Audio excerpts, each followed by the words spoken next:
Tonight, we'll read the story of Princess Isle.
The beautiful Princess Isle, daughter of King Aisling of Schloss Eisenberg, having ridden to the chase with her royal father and her lover, the Ritter Ralph, lost her way on the wild mountains and came at nightfall to the gates of the fairy world, over which the fairy queen of the mountains rules. The queen met her with kindness and invited her to enter her gorgeous crystal palace. Hesitating and with fear, she followed the powerful sovereign. Gnomes and kobolds attended everywhere with homage. Beautiful Isle tarried a whole year in the richly adorned subterranean world, witnessing the mysterious government, policy, and life of the fairies, the creations and destructions by the king of the giants, the hostile relations of the fairy queen to the giant king, the unhappy loves of her children, Rumar and Romar, and what she could not understand, the amiable queen explained to her and introduced her fully to the fairy world. But all the splendor and glory of this fairy realm could not still Isle's longing for her beloved Ralph and the light of the upper world. She demanded her return, which her fairy majesty granted, but threatened her with destruction should she ever reveal to mortal what she had seen.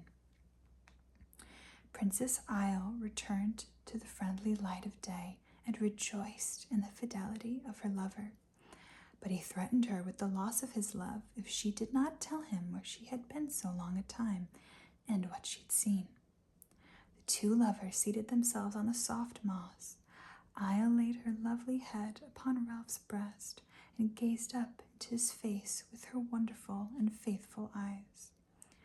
Ralph laid his hand upon her shoulder, and beautiful Isle began her tale. With caresses, she betrayed the secrets entrusted to her and described the magnificence of the fairy queen. The new moon rose, and the stars appeared one after another in the dark blue heavens. Fair Isle chatted on, related the legends of the hearts of the mountains and the dwarves. Ralph listened at first in silent astonishment and hung enraptured on the tales from her beautiful lips. Then he began to dream and fancy, and at last fell asleep. In the gray of the morning he awoke, and he heard still the murmuring tones of the princess. And as he turned to salute the princely maiden, he saw instead of Isle a crystal clear bubbling spring, illuminated with the dawn.